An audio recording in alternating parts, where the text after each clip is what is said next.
jirtan nagaa keessanii an nagaa kooti galata waaqayyo isinis baga nagaa taatan jecha har'a waan tokko dubbachuu barbaadeen jechuudha. Innis maalidha jettanii miidiyaa YouTube warroonni YouTube hojjetu baay'eetu jira qaba. Isuma keessaa immoo nan laala garuu YouTube jechuudha miidiyaa deddeemina laala.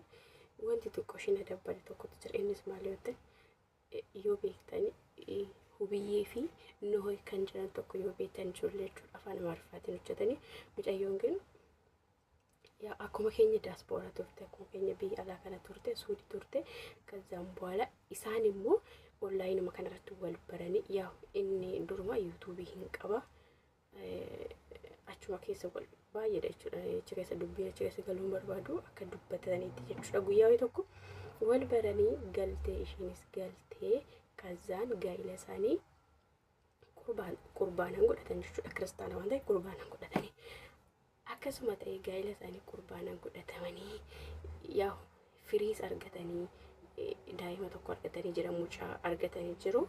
Kazaan ammoo lammaffaa foftee jirti jechuudha. Duuba dhufaan lixii qallisaa akkuma jedhan sanii nuti warri shamarranii tuni inna amma jaalallee duraaniiti ilaala. Isheen tuni yaa biyyeedhaan onlaayiniidhaan wal baranii jaalallee duraaniitii miti biyyi isaanis tokko miti jechuudha. Biyyeen Oromoodha garuu eessa akka taate hin beekan karaa Adaamaa taate akkas akka taate natti fakkaata garuu inna kazaan inni eessa akka taate hin beekan inna ishii tanaan ishii amma biyya alaa turte tanaan jechuudha. Isheen tun immoo lammaffaan tuni biyya alaati amma galte laa duraan maallatii duraan jaalallee isaaniiti jechuudha. Waliif jaalalleedha isaan jechuudha. Amma dhuftee eega ijoolleen tuni ijoollee lama godhattee amma immoo ishee daa'ima garaadha qabdi jechuudha. Namsa xuriidha. Amma dhuftee gaa'ila namaa keessa galanii abbaa manaa kiyya jechuun maaliif barbaachise? Maaliif dura eessa dhaqee oduu inni gaa'ila hin godhatiin dura bakka miti bakka addaan baane miti. Eegammoo namni sun jireenya mataa isaa eegalate maaliifan jireenya namaa seenee batabbata dhugaa dubbachuudhaaf jechuudha. Ani Kiristoosiin baay'ee tokkoon intalti sallaale baay'ee tokkoon gaddee dhugaa rabbii jechuudha. Hubiyyeen immoo baay'ee nama rartee ana dhugaa dubbachuudhaaf maaliif beektu bakka yoon miskiinaati geeta bakka baay'ee namatti tolti. Warruma miidiyaa kanarratti akka intini kanallee hin beektu dhugaa akkaataan uffannaa isheetiyyuu namatti tola dhugaa rabbii dubbachuudhaaf. Bakka yoon bakka nama safuu qabduudha dhugaa dubbachuudhaaf. Amma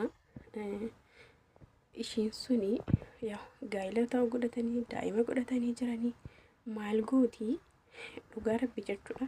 YouTube isaanii jala deemtanii argitanii jirtan amma YouTube hubiyyeen mataa isheetiin hospitaala ciisteerti. Maaliif daa'ima garaadha qabdi nama seelama jaalallee duraaniiti jedhee innis jechuudha.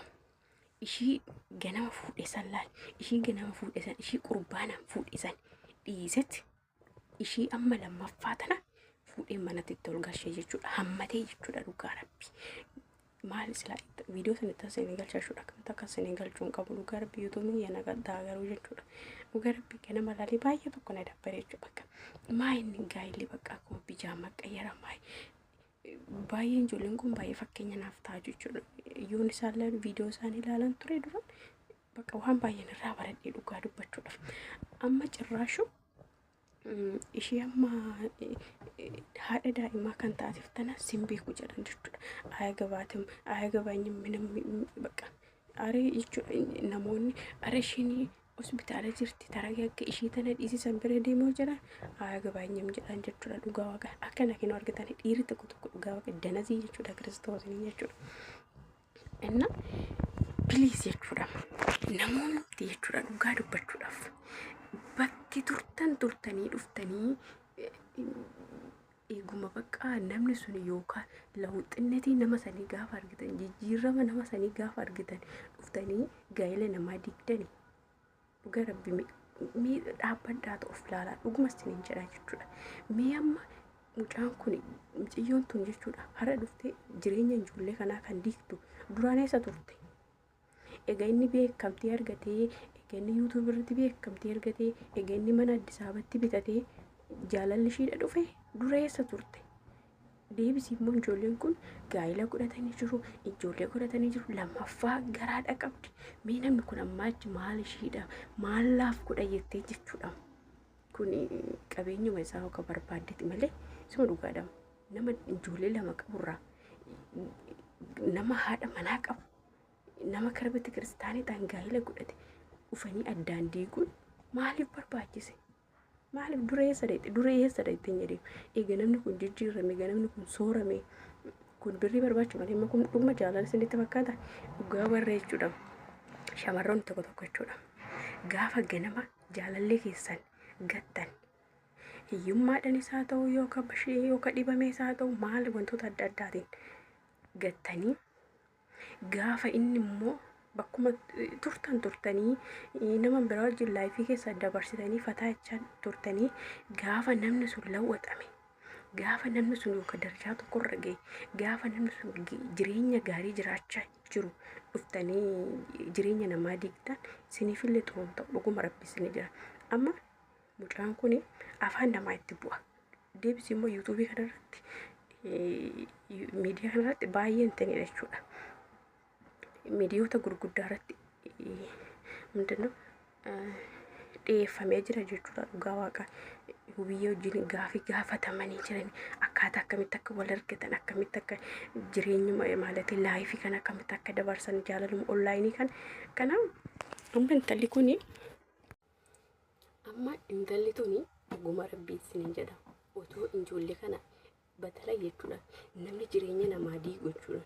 Namni gaa'ela namaa diigu yoomiyyuu hin milkaa'u dhuguma isiniin jedha. Miciyyoon tun amma biyya alaa kana turte akka ishiin jettu birrii narraa nyaate akka inni ijoollee qabu hin beeku akka inni haadha manaa qabu hin beeku jette. Amma kun dhuguma fakkaatame dubbiin kun. Miciyyoon tun nama silkii farkaa qabduudha. Miidiyaa isaanii agartu immoo akka isaan wajjin biraankii hojjetan akka haadha abbaa manaa ta'an hin beektu. Amma dhugumaan dhugaatti akka inni ijoollee qabu hin beeku akka inni haadha manaa qabu hin beeku. Ana haati manaa isaa kana hojjettuun ishiin immoo biyyeen immoo daa'ima garaatti baattirtuun bakki kuftee gaggabde manaa kemeetii jirti jechuudha. Biliis jechuudha dhugaa waaqa jechuudha. Bakkuma karaa fafamtanii dhuftanii jireenya namaa hin deeginaa jechuudha dhugaa. Biyya kan ruuta irratti dhufte takka illee hin jedhamtiyyuu maqaan ishee jechuudha. Laale duraan figaranyaan ishee habarri isheedhaa jennu kan eessa turtee dhufteeti egaa isaan gaa'ela godhatanii egaa ruutaan maallatii daa'ima garaatti godhatte dhufteeti.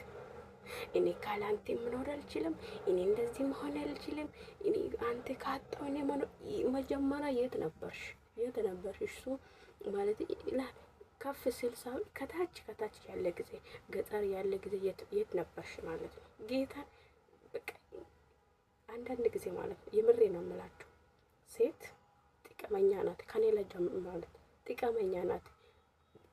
አሁን እንግዲህ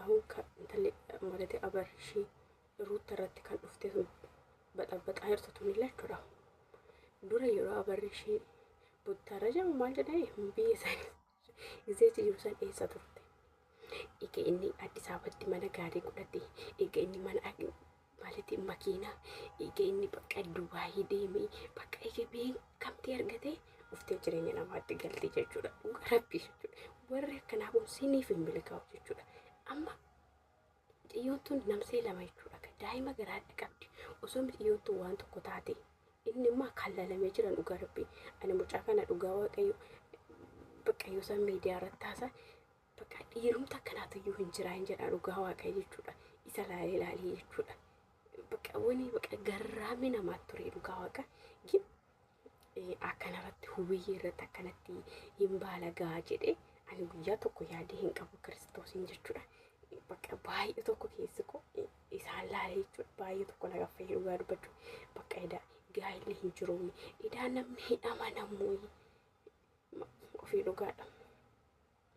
Nama bakkee teechistee deemte taa'ee sin eegu jechuudha. Iqaadha malee kan taa'ee seefu namni taa'ee sin eegu dhugaa dubbachuudhaaf. Ani baay'ee tokko keessi ko naga fayyee jira dhugaa rabbii jechuudha. Baay'ee warroota baay'ee jaalladhu warroota baay'ee kabajuun ture jechuudha.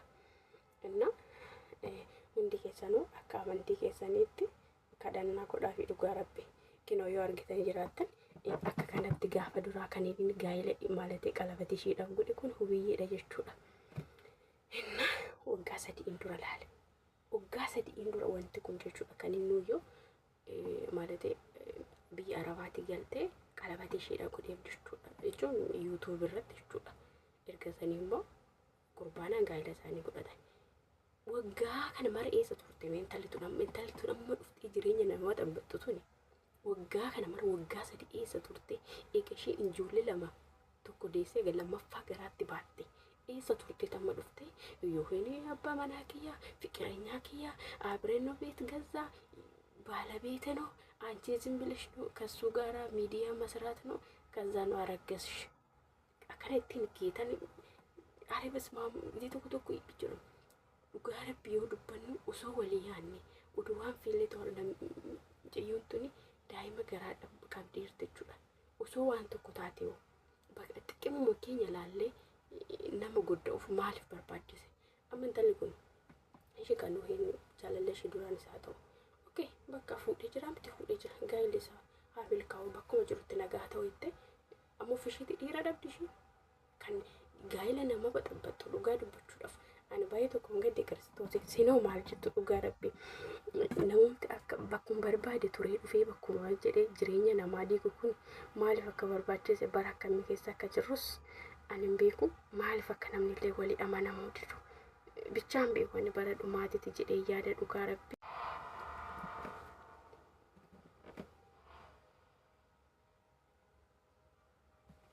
Kino argitanii miti naala hubiyyeen intani dhagala irtechuudha maalite hospitaala yeroo galaa jirtu jechuudha maali hospitaala ciistee jirti jechuudha ulfaa waan taateef inna kana mara taate waaqayyoon hunduma keenyaaf yoo laphee nufaa kennu dhugaa dubbachuudha fi warri gaa'ela keessan qabattanii jirtan gaa'ela keessan maaragaan qabadhaa waaqayyoon sin wajjin haa ta'u amma viidiyoon biraatti walitti deebinutti nagadhannaaf ta'u.